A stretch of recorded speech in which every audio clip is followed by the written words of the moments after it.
Hi, this is Grant from grantthomas.com and we're on another electric vehicle drive.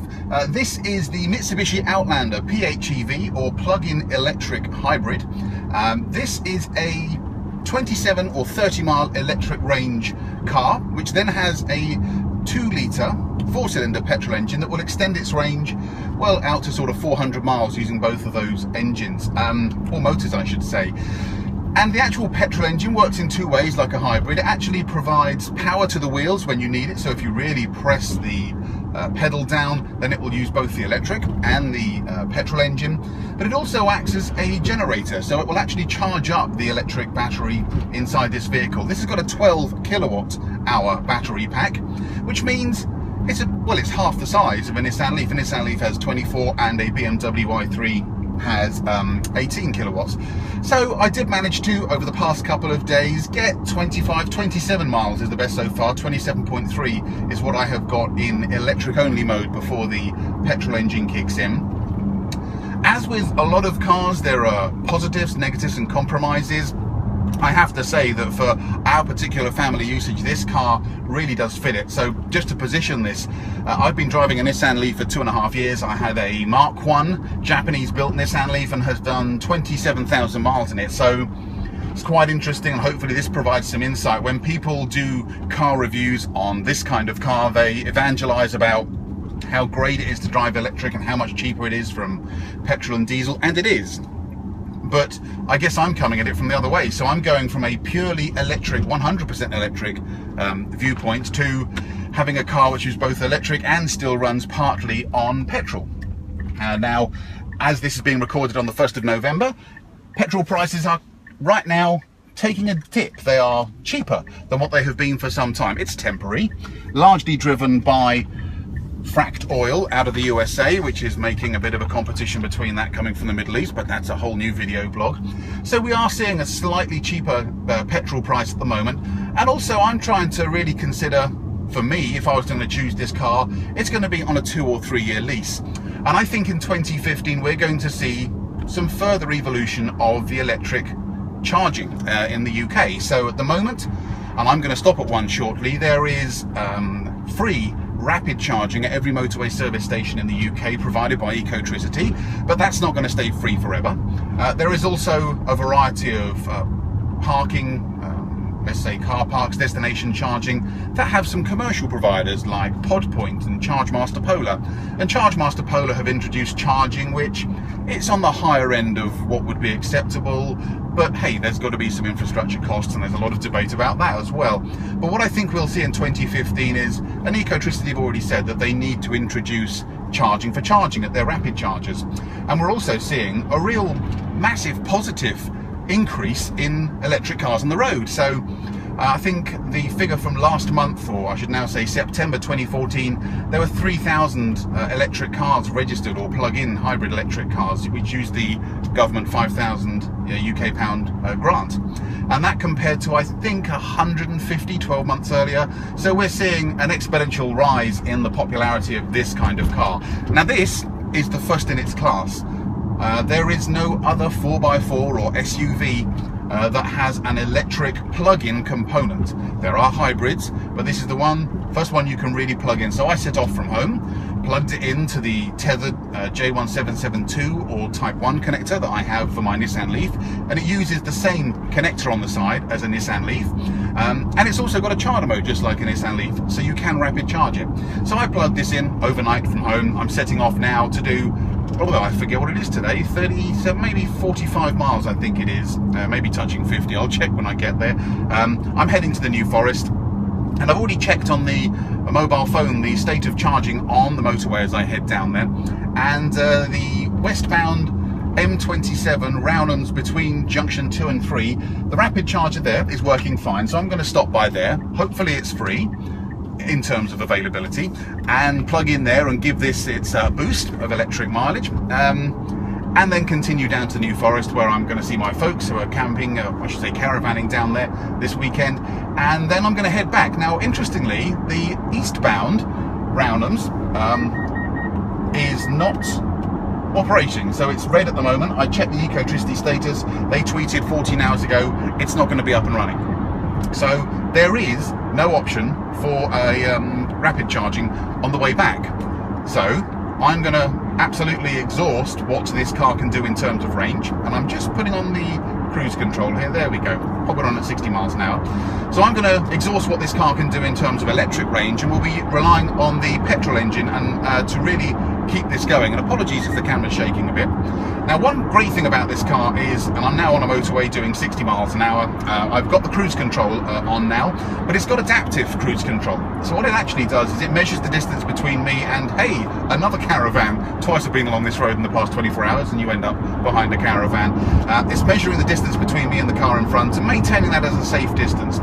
So even though I've got the cruise control set on 60 miles an hour, it's going to make sure that I don't go too close to that for the driving condition of 60 miles an hour, and maintain that safe distance. And that also works when you're crawling along in a traffic jam at 5 miles an hour. I have to say, after driving this so far for 2 days and 150 miles, really impressed with the car. Now, so after 2.5 years driving a Nissan LEAF on the motorway, when it's raining, so you need the demister on as well, you'll be lucky to get 50 miles out of the Nissan LEAF. And that has meant on a couple of occasions when there's been crashes or incidents on this particular motorway, and my other half, Jo, she's driving home, and you know, with the demisters on and you're not going far and you're having to take an extra half an hour set on a traffic jam, it's been tight getting home. It's got home with less than 2 bars, and that's not been relaxing. Now, the new Nissan LEAF resolves that by having a heat pump and slightly better range, but we're still not at this magic 150 to 200 mile range. Now, if the 2015 LEAF had 150, 200 mile range, I would be ordering one of those as my next car, no question. That is not going to be happening until at least 2016. So that's a real shame, and it's the reason why I'm considering this as my next car. This one has got a 380, 400 mile range when you've got the petrol and the electric together. Now, the i3, I actually like the styling. I think it's very revolutionary, the design, the whole carbon fibre on aluminium, it's light. I really like it.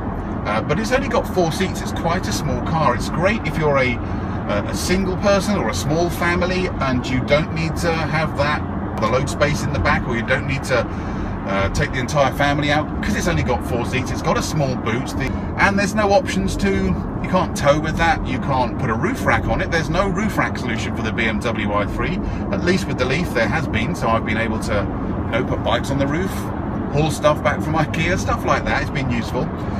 Having a 4-seater i3 has its challenges and compromises, but it's got its positives for our situation. Now this is a different proposition. I lease a car, I have one as a company car, and when I briefly looked at the pricing in the past couple of weeks, this comes in on an equivalent specification level to a BMW i3 at between £70 and £100 a month cheaper.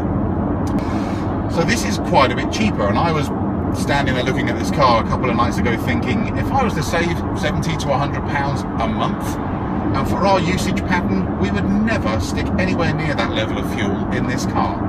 In fact, I jumped in this car yesterday, drove 27 miles along this stretch of road from my home in Emsworth to IKEA in Southampton. Okay, so we've just done a journey from our home to Southampton. We're sat at IKEA in Southampton and managed to get 25.1 miles out of this. But if I just show you on the actual dashboard itself, we've got left, and let me just wrestle that from Jo, 25.1 miles on the trip there. On the left hand side you can see the battery is just about exhausted, and if I flick through these options here, you'll see got 4 miles left, it's saying, and I've still got a full tank of fuel. It's saying I used a little bit of petrol there, so 99% EV driving, excuse my voice. That must have been when I went up the slip road. I put my foot down to go up our slip road, which has got a bit of an incline on it, so obviously used a bit of power to get up there.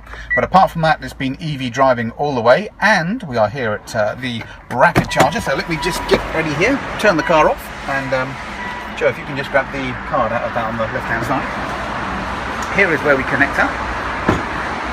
So on the right hand side of the car is this flap, and behind the flap is the 2 charging ports. J1772 on the left hand side and the Chardamo on the right. So let me just open that, and then here is the Ecotricity charger. Chardamo on the right, AC on the left, so we'll use Chardamo to plug it in today. So I shall get that going here. See if Jo's got the card. Let me give you a quick look inside the car as well. So on the back seats here we've got We are in the dark, I'll do it in the daylight, it's a bit easier. This is the top of the range one, so it's leather all round. And then across the front of the dash, all of the sat-nav and the heated leather seats. And this is the Mitsubishi Outlander PHEV plug-in hybrid electric vehicle. It's probably going to fit on electric only about 90 to 95% of our usage. But what we also have got then is a car that if we need to do that longer journey, you haven't got to think about it. Today's a prime example. If I was in my Mark 1 Nissan LEAF coming back from the bottom of the New Forest near Lymington back to where I live in Emsworth, and I think that's somewhere between 40 and 50 miles.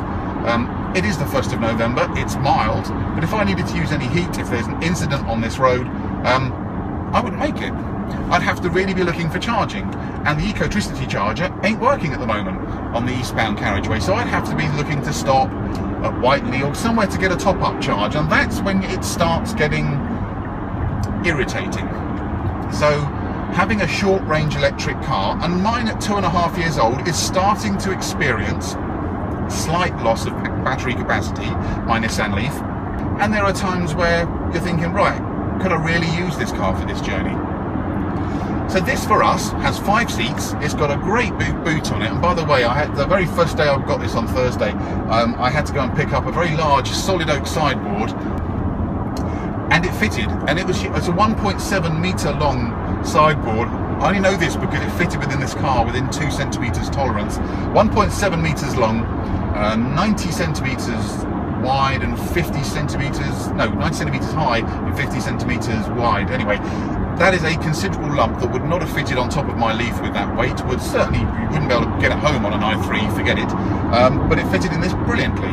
So there are options, and I think that's the thing I always talk about when I do these blogs, is having options. Jo, by the way, she's driven this car over the past couple of days, she loves it. And this is a great car to drive. I'm doing 63 miles an hour now on the cruise control. The bleeping you're hearing every so often is the lane warning. So if you do drift across a white line, then it will warn you that you're getting near that white line, just in case you're nodding off at the wheel, that kind of alert. It's quite a sensible thing. You can override it. This has got the electric sound. It has an electric sound generator beneath, I'm assuming 20 miles an hour like the LEAF. It sounds like a UFO, whereas the LEAF sounds like you're grinding metal. That's a little harsh.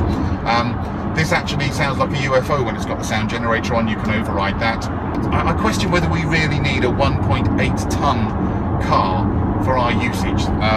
That could be overkill, so I think that's a compromise. The second compromise is obviously the range. With a 27 mile electric range, I'd like a little bit more than that. But I fully accept the flexibility it gives having the petrol there as well.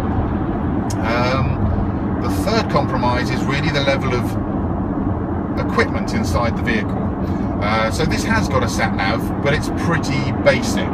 This isn't at all integrated like the LEAF or like the i3. In between the speedometer on the right hand side and the eco gauge on the left, you've just got a guidance, if you like, that tells you what motor is currently being used in terms of, are you using electric motor, are you using petrol, or both.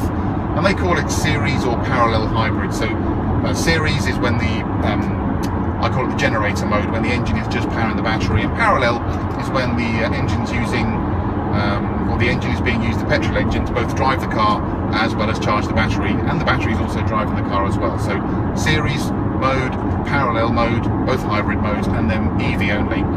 Now there isn't a button to do EV only on this.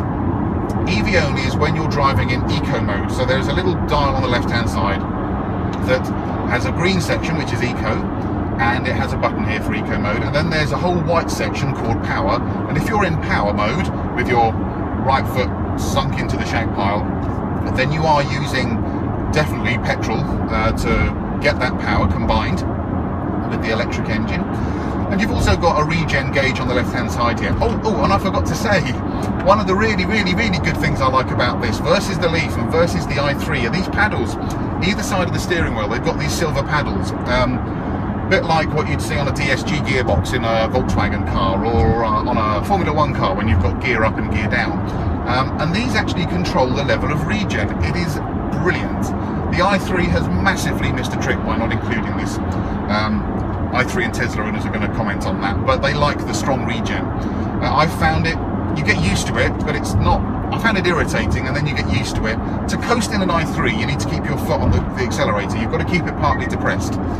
Or if you have cruise control on and you take cruise control off, then the regen on the i3 comes in, and it's like throwing an anchor out the window. You might remember the video I did.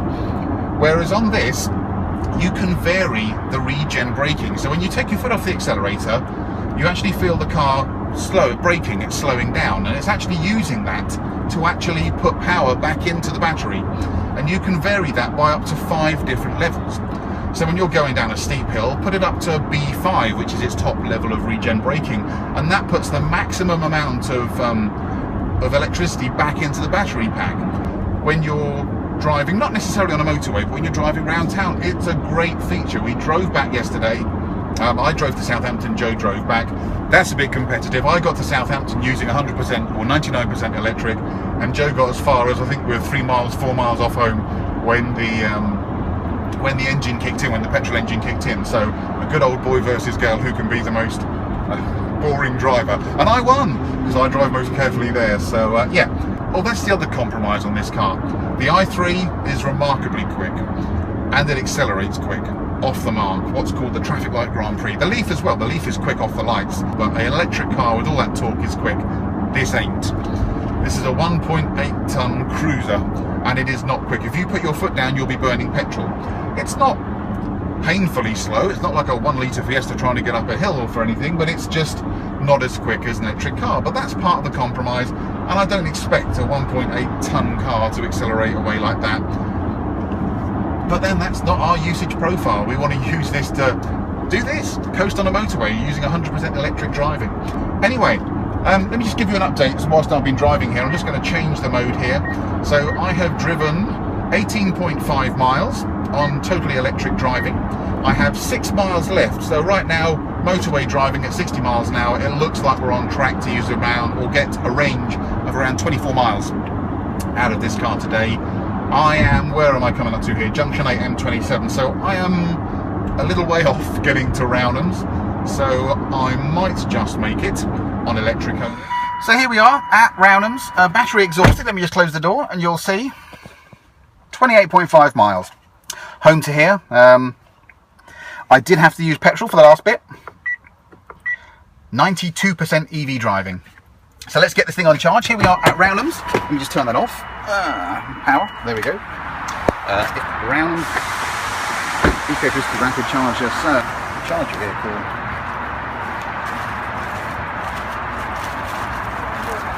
There we go. So please wait. Okay, we want the DC side, not the AC side. Okay, start. Let me just hook it up. This is quite significant. Hang on. I'm trying to do this one-handed with the charger mode. This is a huge cable. And it goes. And you press the button once, pull the lever, and on it goes. So that's in. And now start the charge session. And click the green. And it should just have a chat with the vehicle and start its charging. I heard the great big clunk behind me, which is the lock going on. That's a quick chat. Yeah, belong. Yep, I can hear it whirring. So 31%, that's interesting. The battery is exhausted and it thinks it's 32% charged already. And here we are seeing again a 50 amp charge at 311 volts. So why is it saying 32% charge when it was out of battery? Interesting. Okay, rapid charging here at Rownham's. And I'll give you an idea of it.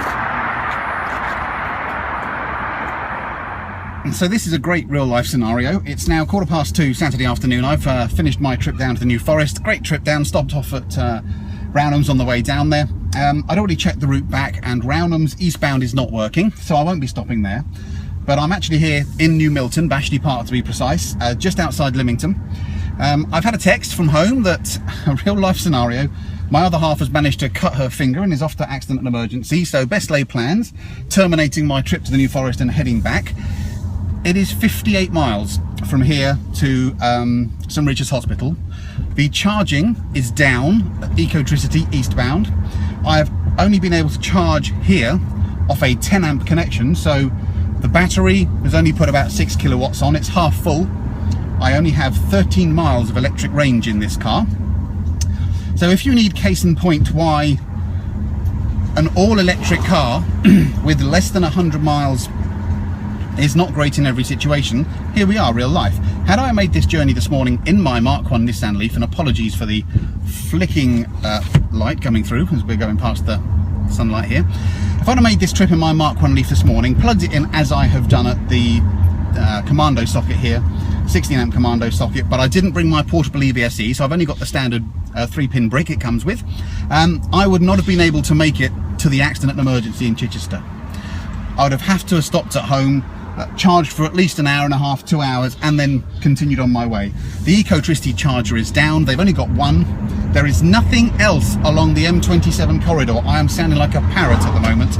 Between Hampshire County Council and all of the city and local councils, Portsmouth, Havant and the others, there is absolutely no rapid charging deployed anywhere else to the east of the M27 between Rownhams, which is to the west of Southampton, and Worthing, which is the Nissan dealership at Worthing. It is a colossal gap, which have got huge conurbations of Southampton, Portsmouth, Fareham, Gosport. Hampshire County Council are putting one in Fareham and a charging structure which people aren't going to pay for. So great.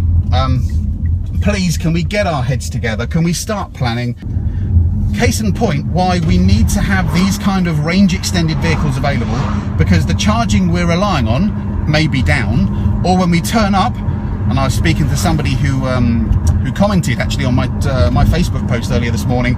They turned up yesterday to the charger I used this morning and had to wait behind 2 leafs to charge, so there's an hour's wait, or at least a 45-minute wait before they could then use it. Then they had to charge for 20 minutes. So, you know, there's a fair few compromises in a limited range, sub 100 mile range, 100% EV. So I'm going to focus on the driving because I'm trying to stick to the speed limits.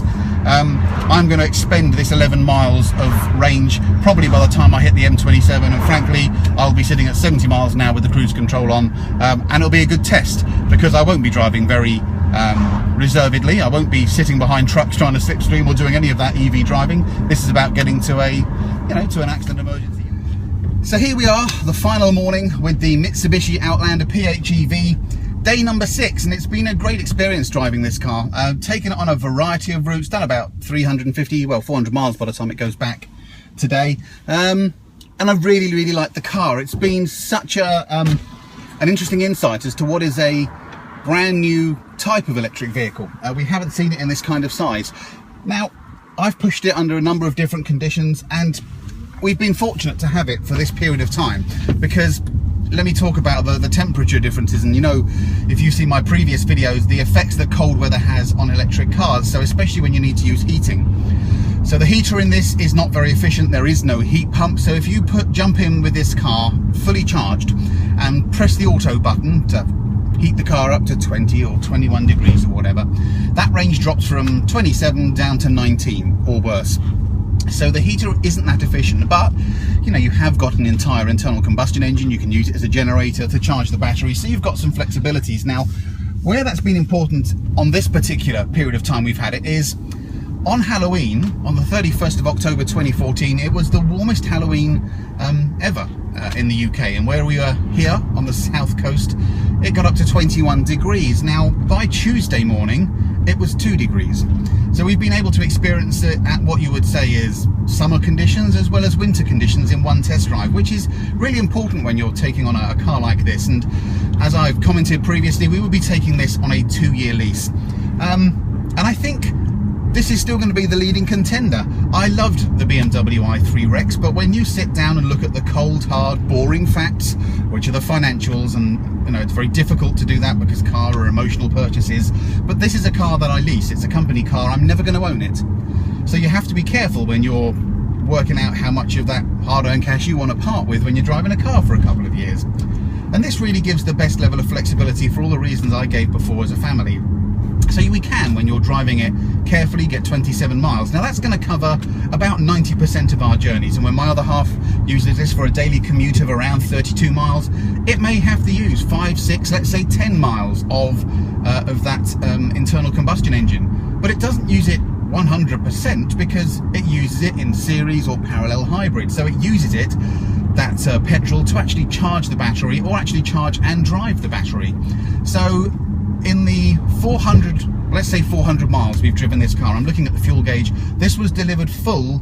It is still, I'm going to say that's 90% full. We've only used one segment of fuel in that 350 to 400 miles. When we've got home, we've plugged it in. When we've done a trip to Southampton, we've charter mode rapid charged it in IKEA. So we've been able to use the charging structure which is out there and is currently, at the time of recording, November the 5th, free of charge to use without throughout the UK motorway network. So the Ecotricity rapid charger, this has worked fine with. I've even gone up and plugged it into our local Nissan dealer, where they've got a charter mode rapid charger, and they're very open. You know, they don't mind supporting other makes and models of EVs. Once you've bought an electric car, you're going to want another one. So how does that leave my purchasing decision? Well, at this point in time, I have 9 months left on my Mark 1 Nissan LEAF. And let me just let this lady across the road here. So I have 9 months left on my Mark 1 Nissan LEAF, and I would probably say this is the leading contender. I loved driving the i3. It drives really quickly. It's a great car. But for all the reasons I gave before, fundamentally it's only got 4 seats. We're a family of 5. It doesn't have enough space, and it's mighty expensive when you get the specification level up to this. Now there are 3 different models of this particular Outlander PHEV. There is the I'm going to have to try and get this right, the GX3H, the GX4H and the GX4HS. Now the GX3H has too many compromises. It uses the engines for the heating. I would say steer clear of that. It's cheap, it's 28 grand, same price as its diesel equivalent, but I would say steer clear of that. There is also a top of the range model, which is the GX4HS, just got the S on the end. Now that S, I'm letting lots of people out here, so apologies if I keep stumbling as I'm trying to drive a car. That S puts 3 additional pieces of technology on the vehicle. One is adaptive cruise control. Now I liked the adaptive cruise control when I jumped into this car, but there have been a few instances where a car has overtaken me on the motorway and pulled into the left-hand lane in front of me, and all of a sudden the car has seen it and it's applied the brakes and it lurches. Or there's been times where a car has pulled out from a junction in front of me and this car was at low speed on adaptive cruise control and it lurches again. So, and I haven't found out how to override that. It's not simple. So I wouldn't choose the adaptive cruise control, but I would have the standard cruise control. Secondly, on that S specification, top of the range level, you get this lane departure warning, which I'm now turning off here before I get onto the motorway. It's irritating. If you get near the white line, even if you're changing lane and you haven't put the indicator on, it'll start beeping at you. If you're going along the road at 30 miles an hour and you get too near the white line, it starts bleeping at you. I find it more irritating than helpful. I'm sure there are some applications and some people will find that useful, but I wouldn't personally specify it on a vehicle. And the final one is the front collision warning. I haven't actually been able to activate that. Not that I've gone out purposely trying to crash this thing. Maybe it's only activated under certain braking conditions. I haven't been able to find an application or use for that FCW. So those 3 features alone, and apologies Mitsubishi if there are more, those 3 features alone make this car, I think, before the government grant, £36,000. So it's the difference between the GX4H and the GX4HS is about £4,000, maybe £3,500 difference. I couldn't justify it for those 3 pieces of technology that I'm not going to use. I'm putting cruise control on now, I'm setting it for the speed limit, I'm here. So I would go for the GX4H, the middle of the range. Let's talk about the compromises on this car. It's a big car. I don't need, and we had a very active discussion with the family last night about this. I feel a little bit guilty considering having such a big car for our usage. Yes, we're a family of 5, but do we need a 1.8 ton SUV to do the kind of trips we do? No. Would the extra space be useful? Once in a blue moon, yes. But there is no other car like this. And the thing is, and I go back to the boring financials, this is a financial proposition. And on a lease, because this car is worth so much at the end of the lease, or what they call the residual value, it's just such a good car to buy. And I'm not paying attention, and I might have just used a bit of fuel in. I did. I didn't put this on eco mode when I jumped into it, and I'm going up a slip road and I put my foot down and I used a bit of fuel. And that's the other irritation, is I don't like the limited range on this. It would be great if it was more than 27 miles, but it's not. And I'm now just trying to pay attention to what I'm doing here, so bear with me. So I'm now on the motorway in eco mode. I am in the eco band. I've pressed the eco button, but it's still using some engine to provide a recharge to the battery. So I'm just going to monitor this for a second. And this is the other thing, I haven't got a button which says just put me in EV mode. Like many other hybrids, and what irritated me with the original hybrids, when you put your foot down in a hybrid, it unleashes all the motors, it puts the other petrol engine in, and I don't want that. I want to be able to drive in 100% EV mode. And the only way you can do that is somewhat manually. You have to keep it in the green eco range on the, I'd call it normally the rev meter, but it's your efficiency meter dial on the left hand side. Anyhow, we're back into 100% EV driving now. That did just push me into, let me see what it says, 97% EV driving, because I use that little bit of fuel going up that road. So yes, there's the other irritation, not a long enough EV range. And finally, it would have been great to have 7 kilowatt charging. It is 2014, folks. We can easily put 7 kilowatt chargers in electric cars. They should no longer be an optional extra or a nice to have. We need that kind of charging. And that would allow this car to charge in about an hour and a half, an hour and 3/4, rather than the 3.5 hours from a 16 amp socket.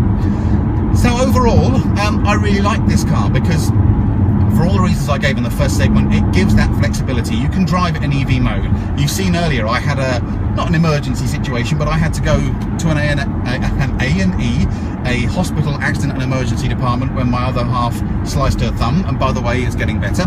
And I did not have enough range, would not have been able to do it in a Mark 1 or Mark 2 Leaf because the rapid charging infrastructure was down, eastbound M27 on the day. It allows us to do longer journeys of up to 400 miles using both the petrol and the electric engine and motor without stopping. And yes, it works for us. I would absolutely obsess over the electric range, and I would be trying to plug it in anywhere I can to make sure we carry on using the electric range on this car. And to be honest with you, my parting thoughts are, if we do go for this, I'd probably go and get a Leaf as well. So we would have this as the long ranger, need 5 seats, want the heat, not worrying about all that kind of stuff. But at the same time, I'd like the flexibility of having, and I love the Leaf, I've had 3 great years driving the Leaf. I wouldn't get a Mark 1, but I'd probably look out for a Mark 2 Techna grade, some ex-demonstrator, and I've had a friend of mine buy one for under £15,000 with very little mileage on it. So yeah, they're great cars. So, and I'd see a real positive having one purely electric car and one extended range, or sorry, plug-in hybrid electric vehicle like this one. Again, I'm now on the freeway or motorway, and someone's just undertaken me to the left, so I'm just moving over. So yep, I thoroughly recommend this car. I'm looking forward to other manufacturers bringing electric vehicles, either fully electric or part electric, into this segment.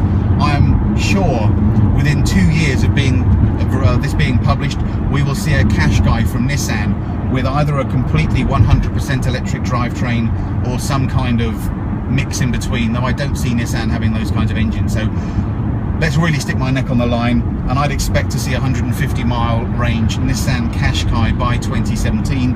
And a lot of my calculations are driven around 2017 because, like I said earlier, that is the year you are going to see many more variants of car with much greater electric ranges of up to 200 miles for around the price you would pay for a Volkswagen Golf or an entry-level 3 Series BMW.